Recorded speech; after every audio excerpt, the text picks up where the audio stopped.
All right, welcome into the Merrifield Sportsbook Show. The regular season is over in college football. That means we are just that much closer to the college football playoff. But before that, we have to get through conference championship week. Welcome in Matt Merrifield, Justin Walsh, Jada Coster, Nick Burt. Happy to join you again this week. Matt Merrifield, congratulations. State champion, Matt Merrifield. How are you doing on this Wednesday afternoon or evening, I should say? I feel great. Central Michigan fans, if there are any of you listening, you have the next dude until he enters the transfer portal. Trav Moore is an absolute stud. 397 rushing yards in the state championship. Excuse me. MHSAA record for a championship game.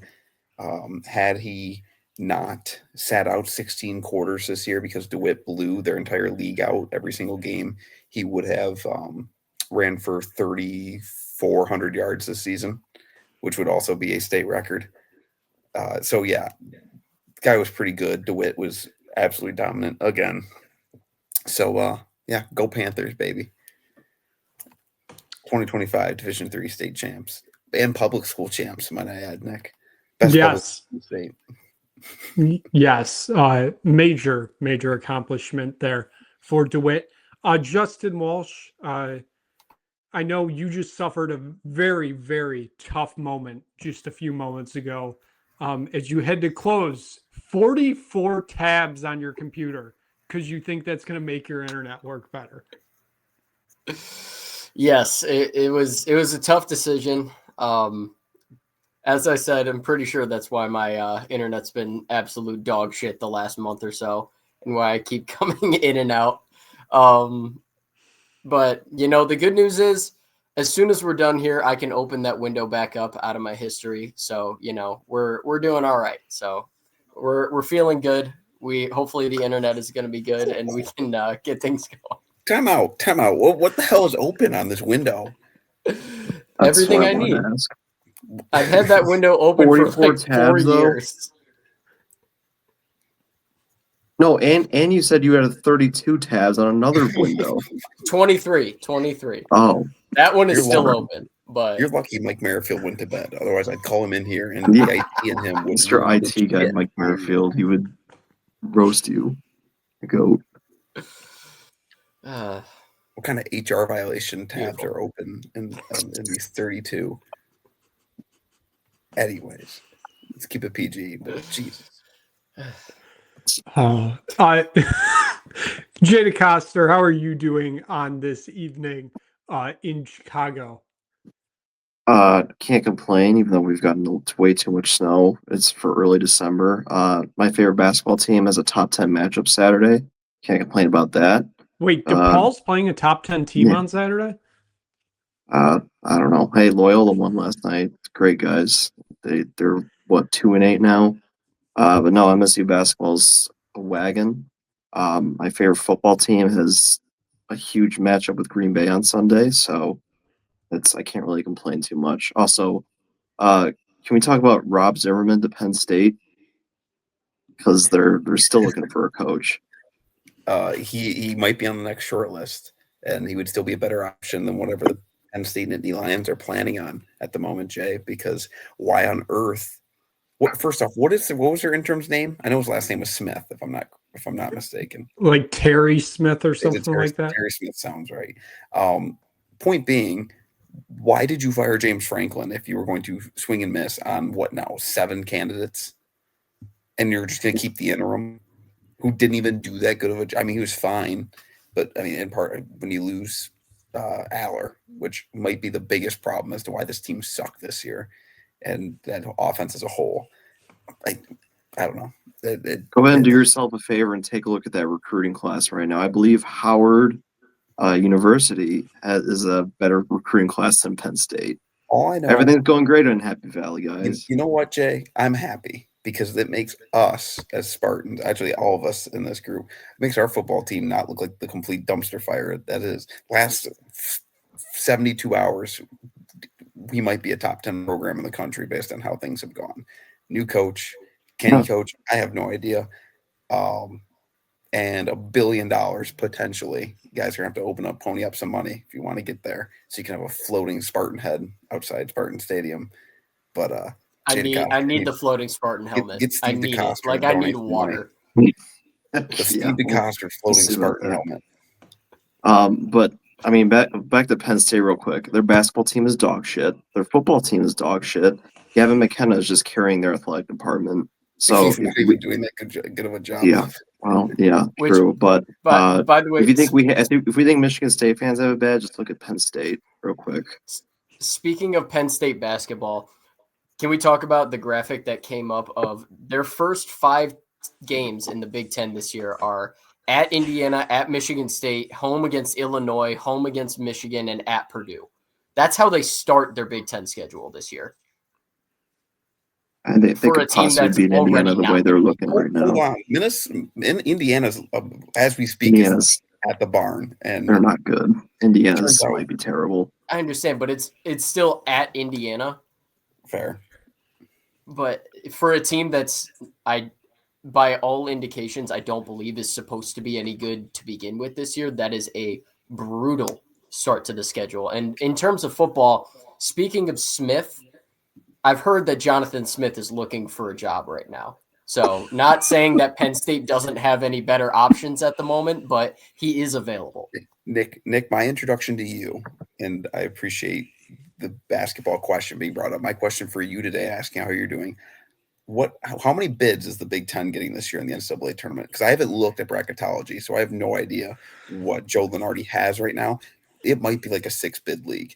Like there's some bad teams this year. Like teams I thought were going to be good, like Oregon, to at least be solid and formidable, are bad. Which I looked at Oregon's roster and I now realize that they were going to be bad. They have 2 players.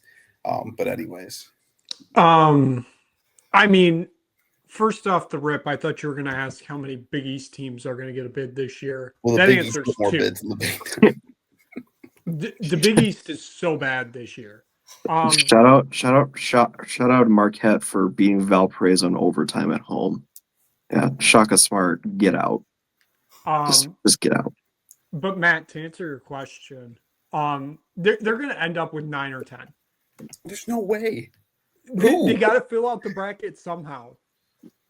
I just wait till we expand to 78 guys. But like, who's gonna make it? Okay. MSU, Purdue, USC, Nebraska. I think Nebraska's. I mean, Nebraska's a no. They look pretty solid. Connor Sejan's out for the year, and I still don't. They haven't beaten anybody yet, anyways. Yeah, I mean, I love Nebraska ball. I want that on the record, but I don't buy them yet. I think even though they did not look good against Michigan State, I think Iowa makes it. I think they're a decent enough team. I don't think we mentioned Michigan yet. They're obviously in. Yeah, unfortunately, because the rest Wisconsin of the Big Ten will get in. Sucks. Okay, Wisconsin. Lenardi currently has 11. Oh, there's no way. I'm taking the under 10. Also, in case any, go ahead, Matt. No, I'm just like Maryland. I don't think they're kind of weird. I know it's year 1 with Buzz Williams. UCLA kind of stinks. They should make it though. Everybody sucks. Like Ohio State, Jake Diebler's a con man, and I don't like the ACC is good this year. That's actually been like my biggest takeaway. We can get to football, even though I'm so excited for basketball season. The ACC is they're going toe to toe with the SEC, who has 0 top 10 Ken Palm teams, which is another issue. Everybody sucks. But apparently the ACC is so good that Joe Lunardi has Duke not only as a 1 seed but also a 2 seed. In his bracketology tweet today, he had Duke as a 1 seed and 2 seed. All I know is I love Micah Shrewsbury. More plays than Broadway. Notre Dame is finally getting back into the tournament this year. Big win over Mizzou yesterday. Big win. Black Jacob Phillips. That's such a pretty good comparison. They look the exact same. You want to talk about big wins yesterday, Matt? I mean, you opened the door. Going into Allen Field, dropping a 20 bomb on the new coach in the Big Ten at home, and your pristine mid 2000s throwback jerseys. That's a big win. Yeah, and Allen Fieldhouse. First time a team has gone in as a favorite, road favorite, and won at Allen Fieldhouse under Bill Self. Just saying. Well, This team might be very good. Like, better than 2 years ago. Just saying. Better watch out. Before we get to the Jay Walsh rankings, I need to ask a question because you three are the exact target demographic for this question. The MLS Cup is on Saturday. Do any of you know who is playing in the MLS Cup on Saturday? No. can I take a guess? Yeah, take a guess, please. FC Cincinnati or No, Cincinnati FC. no. I know it's not Miami. Seattle, Seattle No. Sounders. One of the LA teams. Atlanta, No, and no. New York, one of them. Vancouver, New England. Vancouver is one of them. We have one of the Whitecaps. teams. Let's go. New England Revs. No, the New England Revs are not. Damn. It's not Greg Berhalter and the Chicago Fire who got knocked out, I think, in the first round of playoffs. It is not, but his Houston son, of Dynamo. course, plays for Vancouver. No, not the Houston Dynamo. We got to think East Uh, Coast teams now. We got the West Coast team. So Oh, it's not LA. DC. No, Was it Philly Union or whatever? What's Philly's team called? no. Miami. It is Miami. Oh, it is Miami. Yes. Well, Nice. Okay. great. So what I'm hearing is Messi has the opportunity to earn the most coveted trophy in Yeah. all of soccer and add it to his repertoire. No, what you're actually hearing is the only thing stopping Messi from adding that trophy to his repertoire is Sebastian Berhalter. The Battle of the Greats. Yes. Jay Walsh, that intros perfectly into the Week 15 Jay Walsh rankings. Beautiful. I'm not sure how we can top MLS Cup talks, but we'll just go ahead and get right into it. Nick, you want to get us into the start here? We have top group of 5, James Madison, the Dukes. Would love to see him make the playoff. We'll talk more about that in a little bit. We have number 12, Miami. I really don't like the pick, but there are no other suitable options for 12. This is just an absolutely disgusting end to this section of the Timeout. college football Timeout. playoff rankings. Oh, Where's 7 and 5 Duke? okay, get the fuck out of here. Moving on. Number 11, BYU. 10, Notre Dame. 9, Alabama. Keep them rolling. Oklahoma at 8. Texas A&M drops down to 7. They're still comfortably in, but obviously the expectations aren't quite the same after losing to Texas last week. Number 6, we have Oregon. 5, Texas Tech. Number 4, we have Ole Miss. Number 3, Georgia. Number 2, Ohio State. And number 1 team in the country, still your Indiana Hoosiers, led by Kurt Signetti. We will I'll let you guys kind of discuss the rankings here before we get into the different categories that we've got this week. Yeah, I guess I'll start, man. I think you were gonna just rant about this. I was the one that said a few weeks ago that Notre Dame should have been ahead of Miami. I've evolved. Miami should be ahead. Why do we play the head-to-head matchups? Miami week 1. Doesn't matter. Miami beat Notre Dame. Miami lost to SMU and Louisville. I'm aware of that, but Miami beat Notre Dame, and Notre Dame, I understand they lost to A&M, so they have 2 good losses, but look at the rest of Notre Dame's schedule. USC's a decent win at home, but other than that, their schedule is a bunch of nobodies. Jay, I understand what you're saying, and trust me, I like to value head-to-head wins. There's no question. But when you look at a team that has 2 very good losses like Notre Dame, and they were both at the very beginning of the year, and they have kind of rolled through everybody since. I know they haven't played a great schedule, but they got the win over USC. They've beaten a couple teams with a pulse since then, and going on that streak of 10 wins in a row has to mean something. And then especially when you talk about a team in Miami that realistically also doesn't exactly have a sterling schedule, considering the ACC is absolute dog shit this year. And their 2 losses are significantly worse. So I understand what you're saying, but I can't in good conscience put Miami over Notre Dame simply because I firmly believe that Notre Dame is the better team. Yeah, absolutely. And Matt, you were saying it was week 1, but I mean, they still played. I mean, it's just the head to head. Why do we play the head to head? I feel like I mean, it's a great debate. I mean, I've been listening. There's both arguments, but I mean, I feel like with both teams getting very similar, like Notre Dame dropping to 10, it puts the valid argument of, I mean, Miami maybe does deserve to be ahead of them, but we'll see. I agree that these games have to be played, and I agree that we should encourage them to be played, and therefore Miami should get the benefit of having played and won that football game. However, you did lose to not 1 but 2 bad football teams. One of which was at home, if I'm not mistaken. Notre Dame has gone out and they've taken care of business in every game. And in the first 2 games of the year, they lost by a combined 4 points to 2 teams that are in the top, 12, 15, 13 in the rankings. I mean, what do you expect them to do? You can't keep them out. Now, should it be BYU that gets kept out? I don't know who wins between BYU and Miami. I don't think Notre Dame should be the one on the chopping block, if we're going to be completely honest. BYU and Miami, and I know, Jay Walsh, that's what you have in your rankings. So therefore, in my opinion, you have it right, I guess. And I think last week, as much as I don't love Pitt, maybe we are a little bit wearing the Cristobal sucks glasses a little bit too much, and we got to take them off and take Miami for what they are, which is a good team. I don't know.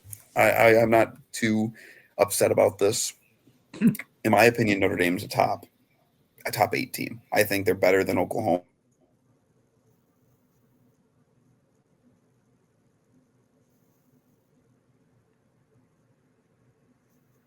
God. Did any of what I just said go through? You cut out at Oklahoma. Oklahoma, Alabama, BYU, Miami are also in that list of teams I think Notre Dame is better than. And I don't know. I don't know. This fucking frustrates the shit out of me. I hate this fucking playoff. I hate this Mickey Mouse committee. I did say I was going to yell at clouds. I warned you guys today. I don't know if that rant is coming right now or if I should save it. Nick, you can ask me whether or not who should be the last team in at some point. This just pisses me off. So, Jay Walsh, I have no issue with your rankings, to be completely honest. Good work on you. In my opinion, put JMU ahead of Miami, just because I don't want to see Cristobal there, but they probably should be. Welcome to my TED Talk. I'm so out of college football. This fucking sucks. Nick, nothing to say about the rankings before we get into the groups? Yeah, I mean, it's all been said. Best Gotcha. thing that's going to happen is when BYU wins the Big 12, and we won't have to have this argument. All right. I'm just looking here. One of these was not updated, or 2 of these were not updated. Yeah, that's on me. Yeah, I just realized it's all that. right. Where it says conference merchants, it's supposed to say group of 5 fun, with James Madison, North Texas, and Tulane. Obviously, these are the 3 teams competing for that top group of 5 spot. You've got. I mean, they are technically conference merchants if you think about it. I suppose you could make that argument. I will give you that. But it's obviously you've got the big American Championship matchup between North Texas and Tulane. Realistically, they're probably going to put the winner of that game in no matter what. I'd love to see James Madison get in. In order for that to happen, I think you would have to have Tulane beat North Texas by a very thin margin, and I think you have to see James Madison just absolutely annihilate. I think they're playing Troy in the Sun Belt Championship. So I think James Madison definitely has kind of an uphill climb as of right now, but that's going to be a lot of fun to see this weekend. One more thing that wasn't updated here on the outside looking in, rather than Utah, we have Texas as our team that's on the outside looking in. And before you say anything, let me classify what I mean. I am of the opinion Texas belongs nowhere near the playoff this year. 100%. I don't believe they belong in. However, if you look at the reason why they are being left out, the reason why they're being left out is because they have 3 losses. And I understand one of them was to Florida, which is not a good football team. But if they had replaced that early season game against Ohio State with some cupcake team like Western Michigan or whatever and just beat them by 40, Texas would be in the playoff right now. And I don't think that's necessarily disputable. I think they would be – I don't think they'd be the teams – they would be the 10-2 team on the chopping block if they had replaced that game. So I think it's a very fine line because I don't think Texas deserves to be in the playoff. But at the same time, if you leave them out of the discussion, you basically show that there is absolutely no incentive to schedule a difficult out-of-conference game early in the season, because they are being punished for losing that game, even though they played the closest game against Ohio State that anybody has had this season. But they are being punished because they lost that game. And I understand, like I said, they lost to Florida. Florida's a terrible team. Texas doesn't belong in the playoff, but they deserve to be in the conversation, because if they're not in the conversation, it shows that early non-conference games are completely meaningless and should not be scheduled in the future. I'd love to get your guys' thoughts on that real quick. My first comment is, can we change Utah's category to stop somebody? Like anybody? Utah was not supposed to be in this. That's Utah fine. was supposed to be replaced by Texas. But yes, we can have Utah in an honorary category. For Utah just being unable to stop a fucking cold. Anyways, I don't disagree, and Texas should be in the conversation. I'm torn because, in my opinion, look at Texas A&M's schedule. They don't have a current rank. They have one ranked team. They've beaten one ranked team at the moment, and that was Notre Dame week 3. LSU sucks, as it turns out. Missouri's not any good. And the rest of their schedule is comprised of teams that have either fired their head coach or didn't make a bowl game. So I think we're finding out that we need to fix the scheduling system in some way in college football. I am in favor of, especially with these giant-ass conferences, we should be playing 10 to 11 conference games. Like, especially if we're going to have auto bids for winning the conference anyways, there's no reason to play out of conference games. As we're pointing out, we're debating whether or not Texas should be in because they got punished for playing a good non-conference game, whereas in Indiana played nobody. Miami, they played Notre Dame, but they're contractually obligated to play that Notre Dame game, so that wasn't their choice to play Notre Dame. BYU didn't play anybody out of conference. So once again, I'm apathetic because the system is stupid, and the playoff committee gave a non-answer last night when asked about Notre Dame and Miami. And if they change it to Miami being in over Notre Dame, they are so full of shit. You can't do that. You can't remake the rankings after a week where 95% of the fucking nation didn't play. Nothing changes. Nobody that Miami played this year plays tomorrow or plays on Saturday. Nobody that Notre Dame played this year plays on Saturday. Therefore, there's nothing to change. I know that has nothing to do with what you said about Texas or anybody on this board, but it still bothers me. It's so fucking stupid. This whole system is broken, and the sport is stupid. And welcome to my tip. I think we've all just come to the realization that the 12-team playoff was a terrible decision. It should have been 8. Yes. 16 and 8 24 is going to fix it, though. 24 will fix it. Well, only if they do it how they're actually supposed to do it. Otherwise, they'll just continue to break it. I don't know. 8 was a perfect number. I just I'm not gonna- can't ever get it right. To be truthfully honest, the perfect number is 4. I'm not going to go into my perfect playoff scenario because I've had this conversation with a lot of people, and for some reason, some people don't love it. Fuck it, I'll just go through it real quick. Go through the normal conference games, everything, conference championships, the traditional bowl games, traditional bowl game ties. Obviously, you'll have to figure something out with the Rose Bowl with the Pac-12 not being there anymore, but traditional everything. After the bowl games, select the 4 best teams and put them in a playoff. I don't know why that doesn't make sense to people. It is still, I believe, less games than a 12-team playoff with conference championships would be.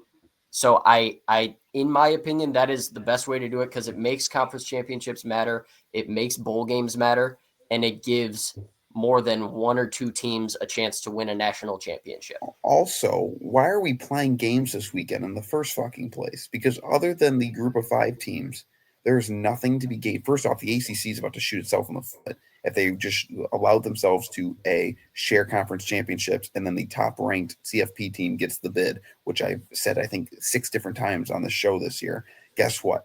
Miami's in, and the ACC has nothing to worry about. Instead, Manny Diaz is about to fuck the entire Atlantic coast. Go and Blue Devils. I'm so here for it, but at the same time, I'm only here for it because it just points out the stupidity of the sport. And there's no reason why. Why is Nick? You asked this last week. Why is Indiana and Ohio State playing this weekend? There's nothing to gain. The only thing to lose is a player gets hurt and you're SOL in the playoffs, and you potentially lose out on a bye because now the top 4 teams, regardless of if you win your conference, get a bye. So they shouldn't even show up. They should both take a tie. Well, I mentioned to, I believe you, Matt, before the rankings got shifted, Alabama moved up to 9. What's the point in Alabama playing this weekend? Also, I mean, if they lose, are they going to drop them because they played an extra game? Correct. Yeah, and they had to play Georgia, and they get punished for losing a neutral site game to Georgia. Well, I think we saw from what happened in the ACC championship last year with SMU. I don't think the committee is going to drop a team out of the playoff because of a conference championship loss. Fuck it. But if I'm Texas Tech, I say my plane broke. Don't show up. They still get in as a top 4 seed, and BYU then gets in too. So the Big 12's happy. It's stupid. You know what the biggest problem is? I don't know what just happened there. We know. Yeah. We'll get there. The 12-team playoff works perfectly with the old alignment. It works perfectly if we go back to 10 to 12-team conferences. It does not work with 18 teams in one conference, and it becomes a shit show. Well, I've said this from the very beginning because I've been a supporter of the 2014 playoff since before COVID. But if you do 24 teams, every conference gets a bid. Every conference, because you can either let all the conferences in or none of the conferences get a guaranteed bid. That's the only way you can do it. Why are we trying to determine which conferences are the best conference? Because, in my opinion, the American was better than the ACC this year anyways. I take the top American teams over the top ACC teams this year. But at the same time, that shouldn't guarantee any of them a playoff spot. Only if you're a top 12 team, or, hey, you win to this weekend, and this weekend actually matters. Why are we trying to, because then guess what? We're 2 years in. This is year 2 of this, and it's already blown up in the face of the playoff. And the Sun Belt and the American are going to have a team, and the ACC is going to be left home with a thumb up their ass. So it's so fucking stupid. This is stupid. This whole thing is stupid. And I actually enjoy college basketball expanded conferences, not the expanded playoff, but the expanded conferences. But football is such a shit show right now. It's not even enjoyable. Nick, you want to put us back one page? I had like one or two more categories. Just so we can move on from our existential crisis talk about the playoff. Oblivion, Tennessee. Just, I was right about Tennessee this year. I was told I was wrong about them earlier in the year. I was, in fact, not wrong about them. They lost to every good team they played this year. Oblivion. And then, as usual, mega Oblivion this week, UMass. 0-12. Terrible. Worst team in football. Go away. All right. Now we can go on to the next page. One more category, and this will help transition us into, I believe, what our next segment should be in terms of talking about the recent hire, Michigan State. They, after, 4 years of just absolute terrible, just barely even relevant, all it took is a week, and now we're back. We're back. It's as simple as that. So I'll let you guys talk about your thoughts about the Pat Fitzgerald hire here. Yeah, obviously it's not a sexy hire. Like the ending of his time at Northwestern was really bad. Like I think he went like 3-9 and 2-10 or something like that. It was really bad. I think he struggled to adapt to the NIL landscape before the whole scandal happened, which he was innocent, by the way. So when MSU fans are saying, "Oh, we had a scandal," he was innocent. So I think what's my most optimistic approach about this is we're going to be putting money into the program, right?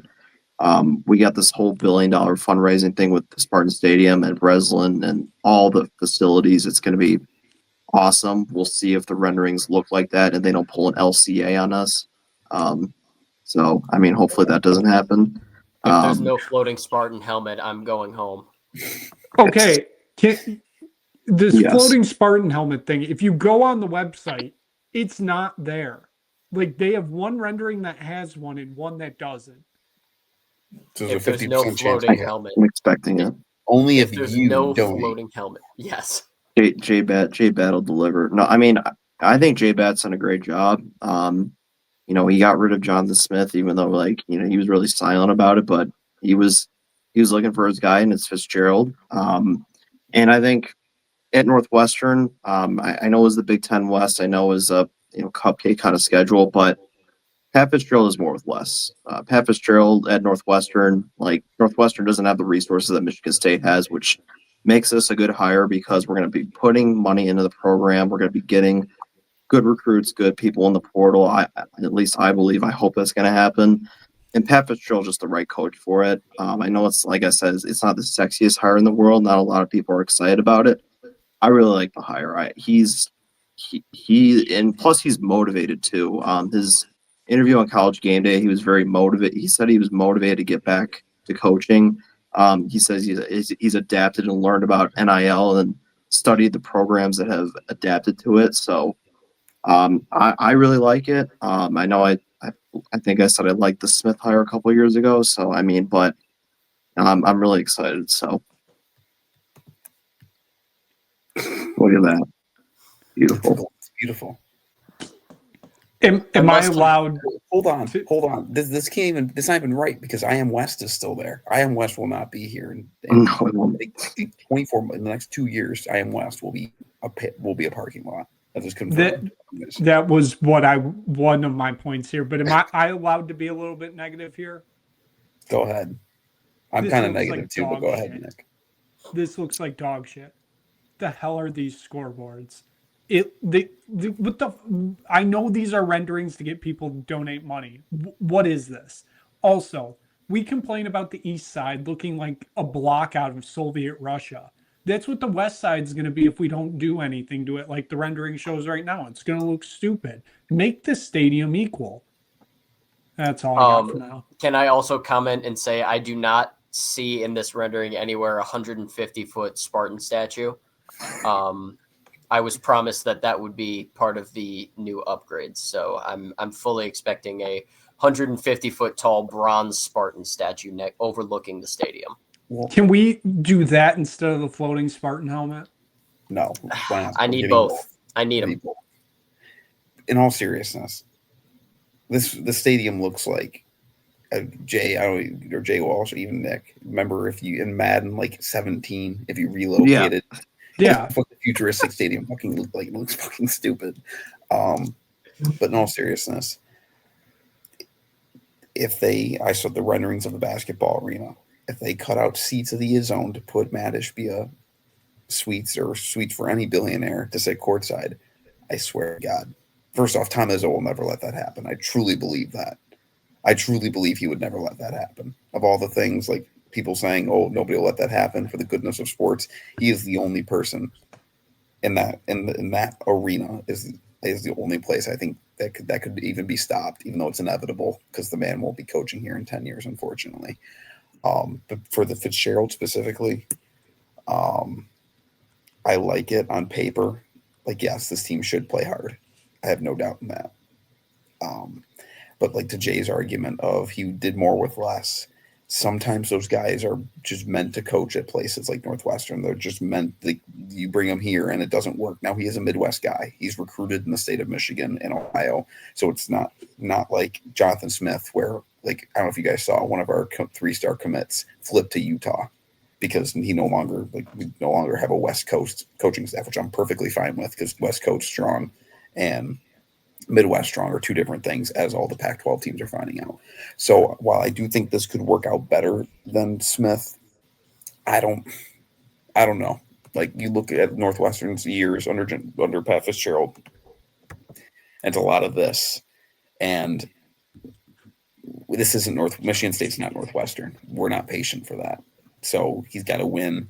I mean, he's going to need till year 3. First off, our athletic program can't afford to fire another coach. So he's getting at least 3 years. And I mean, I'm optimistic. I do like the hire, but there's still a lot to be seen before I truly buy all in and think we're beating Jason Candle in Toledo on September 5th. There's a lot of work to be done before then. So, and one thing to add, he's got to put together one hell of a staff. Like, I want just a really good staff. If you have to pay top dollar, please do, because I'm really interested to see how his staff is. I think that's the key as well. And we'll see, because that's going to be the huge key to this program's success and getting the recruits as well, is to put together like an SEC level staff. We need that.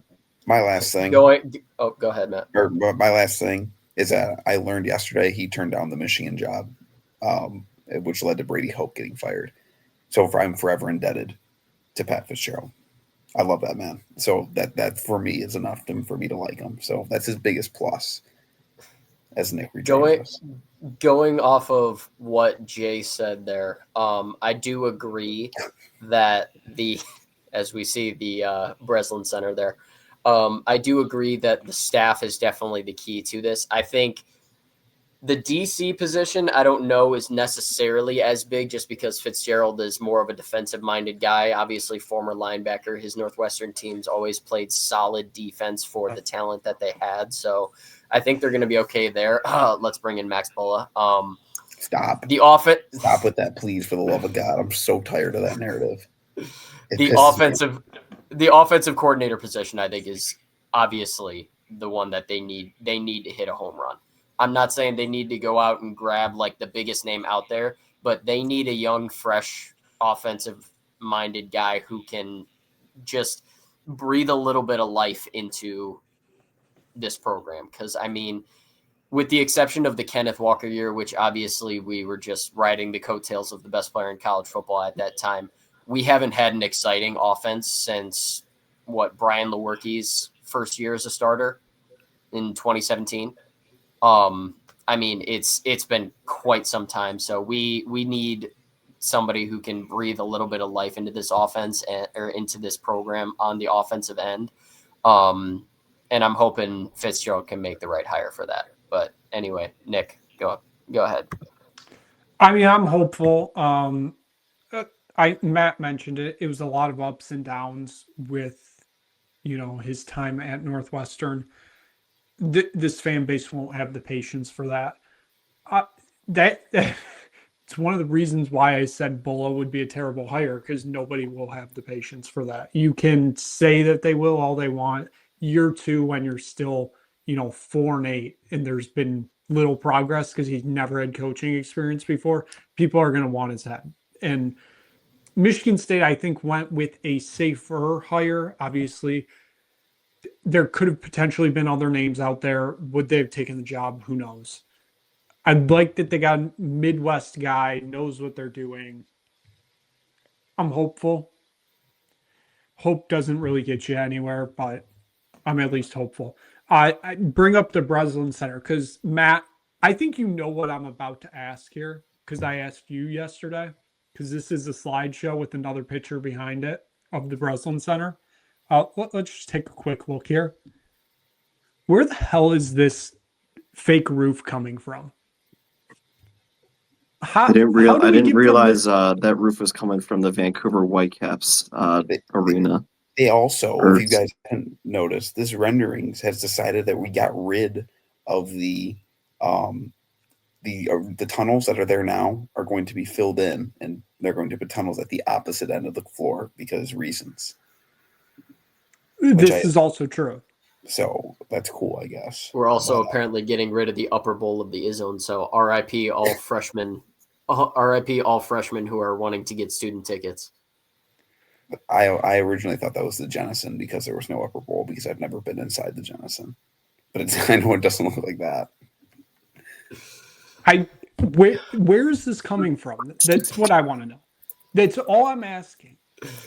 Where is this fake roof coming from? Pull up. They're building it out of the pipes and metalwork from the west side of Spartan Stadium that they're going to renovate.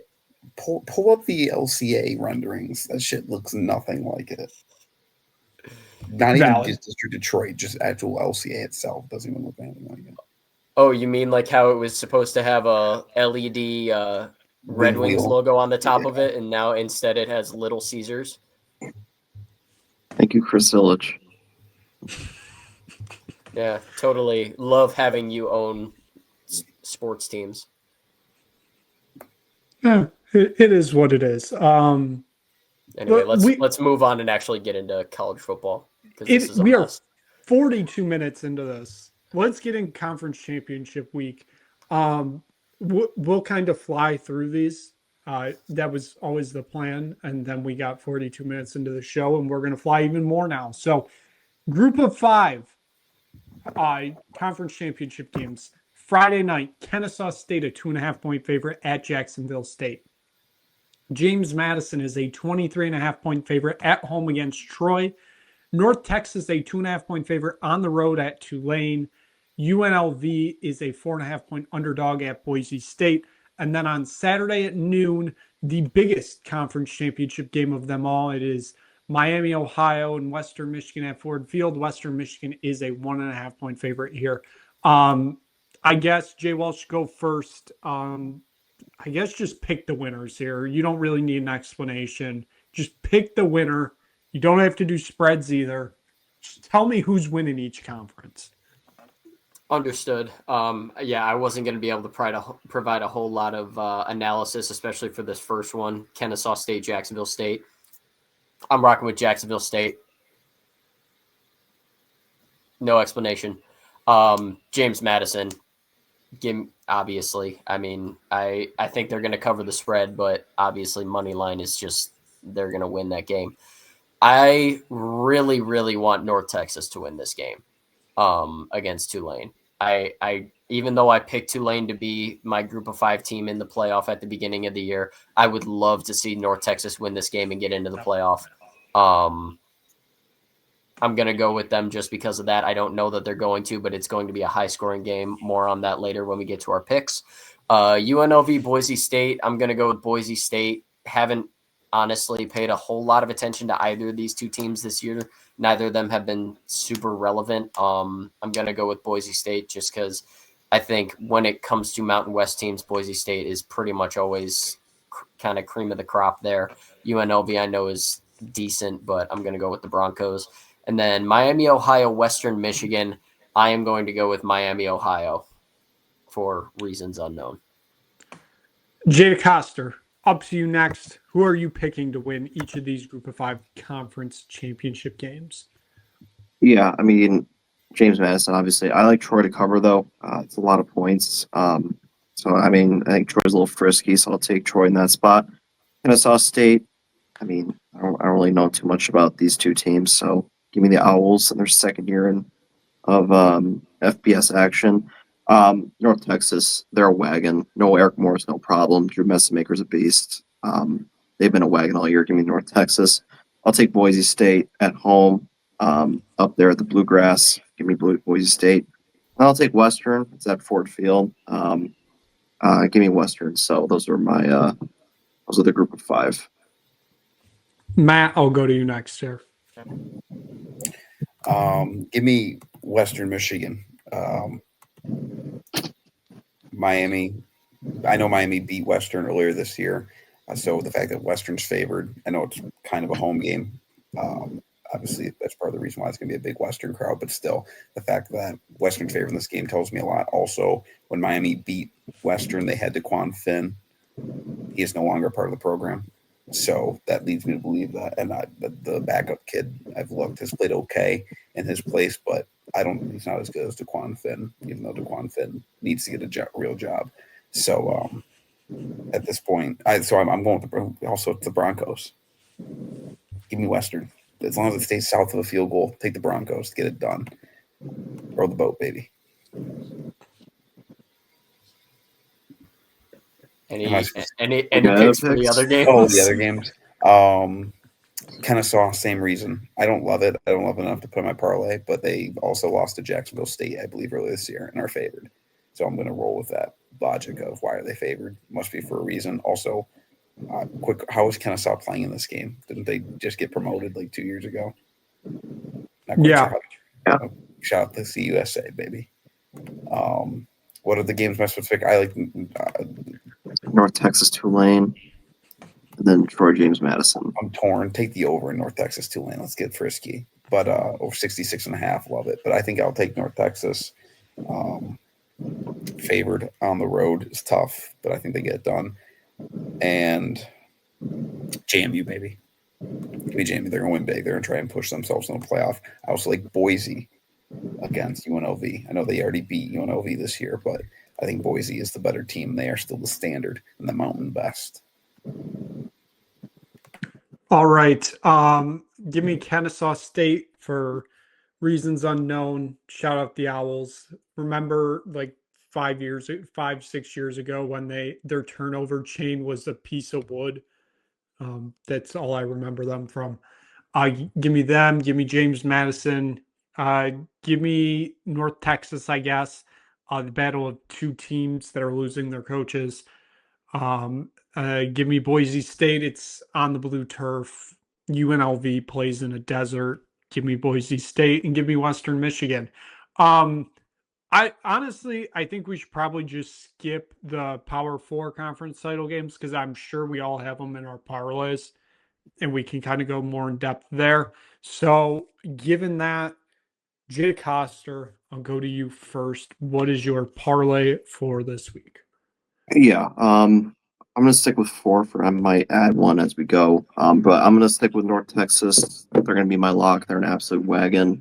Tulane's good, but I mean, North Texas, they've just been so good all year on offense. Drew Metzemaker's beast, 3,800 yards. So I like North Texas in this game.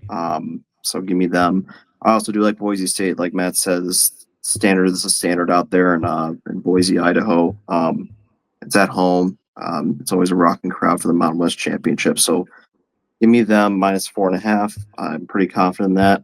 Next, I like Texas Tech. They absolutely destroyed BYU. I know they're playing them again. Maybe BYU might be prepared, but Texas Tech is just so much better. Their D line is amazing. I mean, that's an NFL D line right there. And they look like the real deal to possibly win it all. So I like Texas Tech in that spot. And then last, this is going to be a kind of the popular one, but give me Duke. Give me the ACC chaos. I want it. I have no respect for Virginia. Give me Duke +3.5. If you're giving me 3 and a hook, that seems like pretty easy for me. So those are 4 picks for the week. Matt, I'll go to you next here. You're muted. Great breakdown, Matt. Muted. I'll start with JMU and Coach Chesney. I'm taking them laying the 23.5. I hate that hire to UCLA because he's such a good coach. And I hate UCLA as a program, but I'm very curious to see how all that plays out. East Coast guy trying to coach the West Coast at a program is, I don't even know how to describe UCLA other than I think desolate might be a good word. But yeah. I mean, they got a new stadium next year. Do they? Has that been confirmed? No. Of course it hasn't. Moving along, give me on Friday night, give me Boise -4 against UNLV. As I kind of pointed out already, they're still the standard of the Mountain Best, Smurf turf, and UNLV doesn't stop anybody. So, yeah, give me the Broncos. Moving into Saturday, I like Western Michigan -2.5 against the Miami Hawks. Miami has, according to the app, the CBS Sports app, 80% of the spread bets are on Miami. So I lean Western Michigan, fade the public, especially in this instance where Western already lost to Miami this year, but they're favored. Vegas knows something. Give me the Broncos. Moving through Saturday, in the FCS playoffs, give me Montana -1.5 at home against South Dakota State. Montana's one loss is to Montana State. Montana runs. The Big Sky runs. FCS football. I know South Dakota State is a blue blood program. It's going to be a great matchup. 2:00. That game's on ESPN Plus. It should be on ESPN. But South Dakota State has not been as solid this year. They're 9-4. Montana 1.5 points. They just need to win at home. Give me the Grizz. Big Sky country, baby. Moving forward to Saturday night, Ohio State -4.5. Indiana's good. This is not a disrespect on Indiana. I think Ohio State is that good. I think they're going to win by 10+. They are a really damn good football team, and the monkeys off their back beating Michigan. And as we saw last year, once they got into the playoff, things opened up. Ryan Day, when he's not playing Michigan, plays loose. He plays fun. I expect him to open things up, and I am not betting against Ohio State in the Big Ten championship game. So give me the Buckeyes -4.5. I also, every week that passes, I don't buy that win against Oregon. Oregon, very shaky to me. I don't know how much I believe in the Ducks going into the playoffs, unfortunately. Finally, Duke +3.5. That's the public loves Virginia. I like Duke. Manny Diaz is going to fuck shit up. That's what he does. They're you know what? Even though the only thing that scares me is I bet Duke multiple times this year, and then they rub their hands in butter and Diddy oil before they go onto the football field, and they can't hold on to the damn ball, and it pisses me off. So as long as they don't turn the ball over, which is apparently a lot to ask, they will win. But we'll see. And I believe Virginia beat Duke already once this year. But, yeah, they lost by 17 at home following their loss to I remember watching the Duke Georgia Tech game, and Duke turned the ball over like 4 different times, and I wanted to punch my TV. How about against Illinois, where they turned the ball over like 4 different times? I wanted Or to punch my I hate watching Duke or when because they always fuck up. They lost at UConn. How many teams have lost at UConn and won a conference championship? In football, because Michigan State's about to do it in basketball, even though it's an exhibition. I mean, I'm sure there were teams in the Big East that lost and then won the Big East title. American, doubtful. Pathetic. But anyways, those are my 6 picks for the week. Jay Walsh will go to lock is Ohio State, by the way. Thank Buckeyes. you, Matt. Jay Walsh will go to you next here. All right. My 5 picks for the week. I'm gonna have to find a new lock of the week because my previous lock of the week was Ohio State -4.5. Again, not a slight to Indiana, but I think Ohio State runs that game again. I would love to see Indiana compete in that game, and I think they will be competitive for a while. I think this is going to be a different game than it was last year, but I still think Ohio State being less favored by less than a touchdown, I think is free money. Hoping Indiana proves me wrong, but I think the Buckeyes are there. So that's my first pick. Going back to kind of chronological order here. Jacksonville State +2.5. Like I said, I like them over Kennesaw State in that game. I am going with James Madison minus 23.5, partially for the reason that I believe it was Matt said earlier, and kind of what I alluded to earlier when I was talking about the group of 5 scenarios. If James Madison is going to make the playoff, they're going to have to win this game by a lot. Like, it's going to have to be a 2014 Ohio State, Wisconsin in the Big Ten championship type of game. Not necessarily. Well, if they want to get in over the American champion and assuming Virginia doesn't lose to Duke. Okay, thank you. Thank you for the clarification. Because all Duke's got to do is win, and JMU's in. Yes, but given the fact that the game's on Friday, JMU can't afford to take that chance. So they need to make a statement in that game. So I think they're going to win that game running away. I think 23.5 is definitely an easy number for them. I like that one. We mentioned it before. North Texas Tulane, give me the over. 66.5. I don't care. Could be 76.5. Give me the over. North Texas scores 1 million points and they give up 800,000. So I love the over here. I'm gonna make that hesitantly my lock of the week to replace Ohio State. So I'm gonna go with North Texas Tulane over 66.5 for the lock of the week. And then my last pick that I made here is Duke Virginia over 57.5. Just because I think both of these teams are kind of clusterfucks. And I think both of them are capable of putting up points. And I don't really trust either of the defenses. So I like the over 57.5 there. So my 5 picks again: Jacksonville State plus 2.5, James Madison minus 23.5, North Texas Tulane over 66.5. That's my lock. Duke Virginia over 57.5, and then Ohio State minus 4.5. All right. We got 5 this week. A little disappointed Matt went to the FCS because I got 2 screamers of FCS picks on here. Are they going to be any good? Who knows? Let's start off on Friday, though. Give me JMU minus 23.5. Don't love that we kind of all are on this, but it is what it is. JMU needs to do their job. They'll figure it out. Give me Boise State minus 4.5. That UNLV is fine. It is what it is. But on the blue, I trust Boise State a lot more, and I think that's kind of a small number. But let's travel to the FCS. Give me Lehigh minus 4.5 against Villanova. Lehigh has had one of the greatest years in school history. I believe they finished 11-0. I could be wrong, somewhere around there. Got them obviously the first round bye. Villanova had to fight back to beat Harvard, or I believe it was Harvard. I don't remember. I don't trust Villanova because their basketball team may not be good, which is not good for the Big East. So give me Lehigh.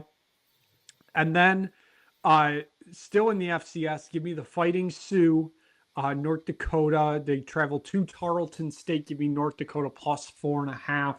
I'm only picking them because it's the Fighting Sioux, even though that's technically illegal for me to say. And to close it out, I'm so glad you didn't take it, Jay Walsh, because it really did worry me that you were going to take Duke here. I'm glad you just took the over because I'm taking Duke money line. Give me Duke money line because it is funny. It is very funny. I'm 1-0 on money line bets this year. 1-0. I mean, I won last week. Let's roll the dice again. See where it lands. Give me Duke money line. I love the reasoning just being because it's funny. I would love to just tune in to one of the big shows like Game Day or something and watch them make one of their picks and just say, I love this team, because it would be hilarious to see them win. I would love to see somebody do that someday. That's why it's my dream to be a guest picker. I would love to be a guest picker for College Game Day. Show up, crack a couple jokes with Nick Saban, and just get to eat delicious food all knowledge if I wanted to. Brought unbelievable platters of food every week. Wow. Can I interest anybody in Colts -1.5 in Jacksonville? Absolutely not. Give me not. Jags money No. line might be my lock. Colts Why might are we favored? man, the Colts might be fucked. I don't know. I That I don't schedule's lo- I don't brutal. want to bet on any team in that division ever. I Matt, when's the last time you won in Jacksonville? believe it was 2012. Exactly. Jags money line. But that's my point. So we haven't won in Jacksonville since 2012. We're playing bad. Jacksonville's playing fine. We should not be favored. I did not expect. I would have thought it would have been Jacksonville -1.5 or -2.5. The fact that the Colts are favored in this game. Is this the hypothetical Mike Merrifield rule for NFL? Even though he hates betting on NFL. Mike Merrifield has a nice 10-team parlay for this weekend. They wanted me to share with you guys. You're right. He picked So, every single game. He placed $5 on it. Kennesaw Probably -2.5, JMU -2.5, North Texas -2.5, Boise, Western Michigan. He took BYU to cover the 12.5, Georgia -2.5, Duke +3.5, Indiana +4.5. And then he proceeded to share me the link to his bet to show me what the $5 win payout was, and I did not click on it, but I'm sure he could do the math of that. He He took cooked. James Madison -2.5. James moved 23.5. He took the spread. Okay, I was gonna say you said 2.5. I was like, what the hell kind of Yeah, odds? he took a double tease on JMU down to 20. I mean, he cooked. I mean, Oh, it's $5 if it wins. It's not going to hit. First off, nah, he cooked. ass kicked. I'm gonna tail. I have to respect that mindset because it's very similar to the mindset that I have of every week I put together a 16-leg parlay for NFL games of what if anytime it hits? touchdown scorers, one from each game. It hasn't hit yet, but it's $1 usually to win like 250 grand. I don't want to get too sidetracked here. I know we're almost done, but my coworkers this morning, they placed a $50 parlay. It was Roma Dunze to score, DeAndre Swift to score, Josh Jacobs to score, and then Luther Burden to score. I'm like, guys, the Bears are going to score like 2 touchdowns in this game. It's going to be so low scoring. It's like, yeah, but we scored 4 last game. It's like, guys, you're lighting $50 on fire. Jay, we're going to do the mailbag section of the show now. We have a fan question.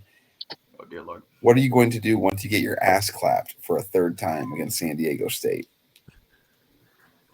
That is from Kovac, Chicago. Yeah, I was gonna tell you that I'm playing him right after this, and I'm dreading. No, I mean I gotta beat him. If you haven't checked, Kirby Smart is now the defensive coordinator of Hawaii. Yes, and by the way, we're in the off. We're heading into the off season after year 2 of our CFB online dynasty, and Kirby Smart is now the DC for our buddy at Hawaii. and then we're not gonna name. Well, I mean, not that they watch, but another one of our guys who literally does not play any user. He was at Pitt, and now he just committed to frickin' Georgia. What are we doing? Georgia job. Yes, look at the chat. It's like, what are we doing? He plays no users and he goes to freaking Georgia. Like, they don't have as many rivals as Pitt. Why is he doing that for the? If I beat Josh, I can't wait to beat his ass because I'm going to be playing him in the semis. But we gotta beat San Diego State first. That's gonna be brutal. I'm gonna look up YouTube videos on how to stop freaking. How to stop drag routes? Yes, I did. And then he torched me over the top. Yep. So it doesn't really work. So, yeah, can't wait. Can't wait to have some shit going against me. So, Wow. I got nothing else. Do you guys have anything you want to get off your chest before we leave here? The only thing I want to. Hey, the only thing I was gonna say is Matt's using the argument of why are the Colts favored over Jacksonville? Why are the Lions favored over the Cowboys? By 3. I know they're at home, but I'm just saying, Lions. The public 80% of the bets are on Cowboys +3.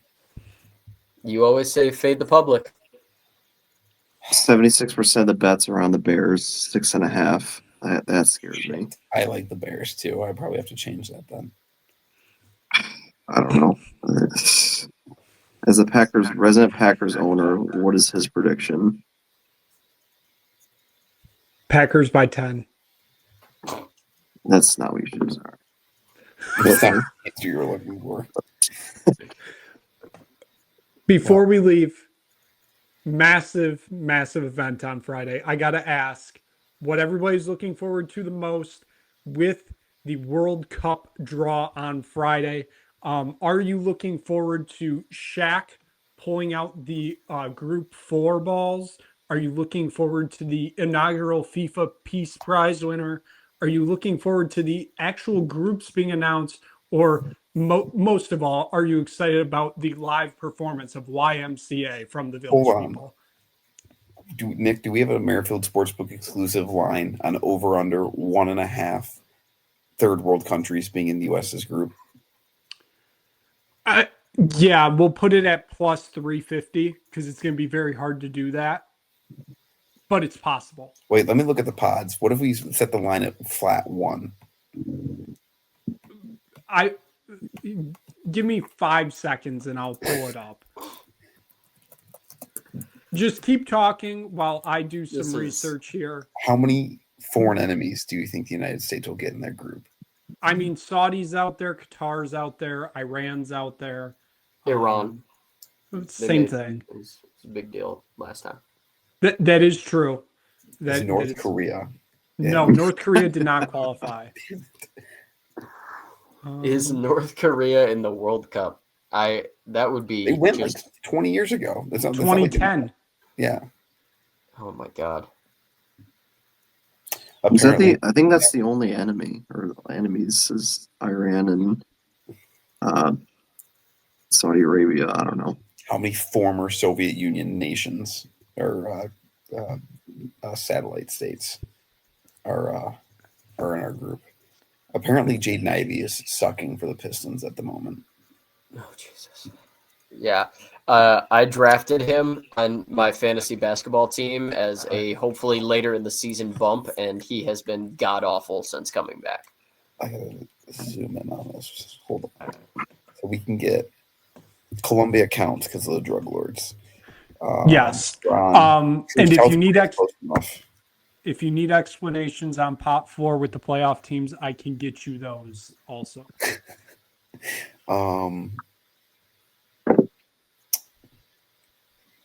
Uzbekistan, Saudi Arabia. Hold on. I could just ask my roommates from college about our current standing with Jordan, but there is a foreign enemy in 2 of the 3 pots. There is a route to over 1.5, Nick. There's a path. You just got to remember, you can only draw 1 team from each confederation, and that puts a big damper in it because you can only draw 1 Asian team, and that's going to be a lot of your foreign enemies. Then that's a problem.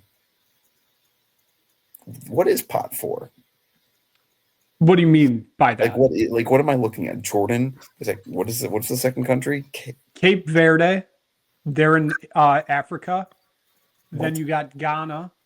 Major rival of the U.S. Yeah, I was gonna say, can we get odds that U.S. and Ghana are going to be in the same group? Minus 1,000 because that's just bound to happen. Then you got Curacao. The U.S. can't draw them because they're a CONCACAF nation. Same with Haiti. Then you got New Zealand, and then you got the 4 European playoff spots. So is this determined? Like, are the pots divided up by like world rank? Yes, it's by the FIFA rankings. Pot 1 is way better than pot 4. Yes, that's the point. Hey, respect Curacao. I was about to say. I couldn't tell. I don't know, man. Hades in the final, so European playoffs. I mean, most likely coming out of the first one is going to be Italy. Most likely coming out of the second one is going to be Ukraine or Poland. Most likely coming out of the third one is Turkey. And most likely coming out of the fourth one will be Denmark, but there is the Czech Republic and Ireland also there. The first playoff Russia? spot, Russia is not a thing right now to FIFA. So Even though the World Cup was there 2 cups ago. Yeah, yes. exactly. Yeah, they what made the quarterfinals. Yeah, exactly. FIFA playoff 1 is what? New Catalonia, Jamaica, and the Congo. And the second one is Bolivia, Suriname, and Iraq. You're telling me Suriname could make the World Cup and Italy might not? Yes. Both are 2 games away, basically, from making a World Cup. Hell yeah. I have no words. Did Italy make it 4 years ago, Nick? They haven't made it since Can't 2014. World Cup. That's, What are they good for? that's insane. They've not made a knockout stage game since they lost in the final, or they won the final in 2010 or 2006. Jesus Christ! So they've not made a knockout game since 2006. They've not made a World Cup since 2014. That's baffling to me. It indeed is, but Is it because they don't have any? They didn't have any imperialist states in Africa to purge? All right, before we get into the Yeah, global serious politics section of the show, we I'm should just probably saying. wrap up. yeah, I might as well. Yeah, it might be a shit show on Friday. Fox has coverage from 11:30 to 3. There should be no reason for this to take more than an hour, but it's going This to. could be an email. It could, but that takes some of the excitement out of it. Again, do we need the FIFA Peace Prize? No. Do we need the village people doing the YMCA? No. It is kind of funny. There will be cultural appropriation with the dude dressed up as an Indian, most likely. But that's that. Do you know We're what we gonna do wrap it up. need? What do we need? Floating Spartan helmet. We Yeah. need it. We also need a 100-foot bronze statue of Sparty. 100%. Yes. So- overlooking the stadium. It's got to have an observation deck, like in the eyes. Yes. And no we need to and go no sweets full in the old zone. school Statue of Liberty. Go all the way up. Yep. There we go.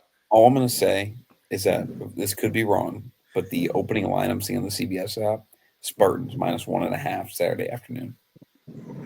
Really? Opening as favorites. # noticing.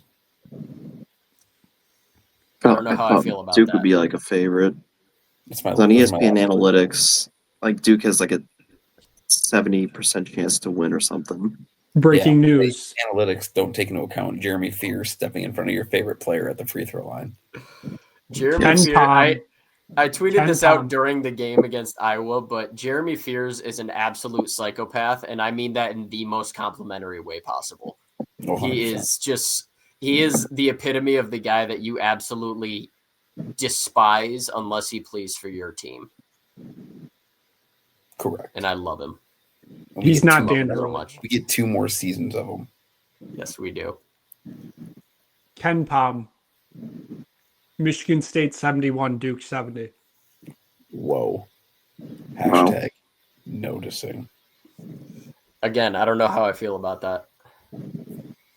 Fun fact, Ken Pom has 2 losses left on Duke's schedule, including that Michigan State game. You know what the If other it's the one game is? at MSG, What? Michigan. No, it's the Michigan. game against It's the Michigan. or Michigan is that in game. DC? Or It's in whatever. DC, yes. Yeah. Oh, nonsense. All That would right. be electric if Duke's only losses on the year were to Michigan and Michigan State. I can't lie. That would be absolutely electric. Except it for the would- fact that they will have lost to Dusty May Mm. and former future lottery pick at Yaxel Landenborg. Hey, Also- Yaxel Landenborg Pretty sure versus he's older than Jackson you, Joe Kohler Walsh. this year is going to be an absolute slobber knocker to look at. What'd you say? I'm pretty sure Landenborg is older than you. Oh, I think he is too. When's your I birthday? think he May 26th, Of 2000. oh dear lord, you're way older than I thought. Never mind. No, but Chad Baker Mazzara, who is still playing, is older than I am. It's I fair. know that for a Landon- fact. Chad Baker Landon Mazzara Borg- is older than I am. Landon Borg was born in 2002. So he Okay. is 23 years of age. But yes, About 24. Chad Baker Mazzara, still in college, still playing hoops. Get a still job, older than me. please. Maui Invitational MVP. Only player to ever win it twice. Please get a job. Get on LinkedIn. All right, I'm getting out of here. Okay. That we're going to wrap it up. We got off the rails there. Just to note before we leave, Ken Pom does have one loss left on the schedule for UConn, and that's at St. John's, which we know that's not going to happen. So thank you so much for watching this episode of the Merrifield Sportsbook Show. We hope you enjoyed this. We will be back next week. Playoff preview, maybe, but more importantly, it's the Army-Navy game. The most important game in the history of the universe. Maybe we'll pick a Heisman winner too, because I think that's also next week. We'll figure it out. Thank you so much for watching. We'll see you again next week for the Merrifield Sportsbook Show. I will be here on Friday recapping the whole World Cup group stage draw. I know none of you will want to do it, so I will just go it alone. We'll see you again soon for another episode of the Merrifield Sportsbook Show.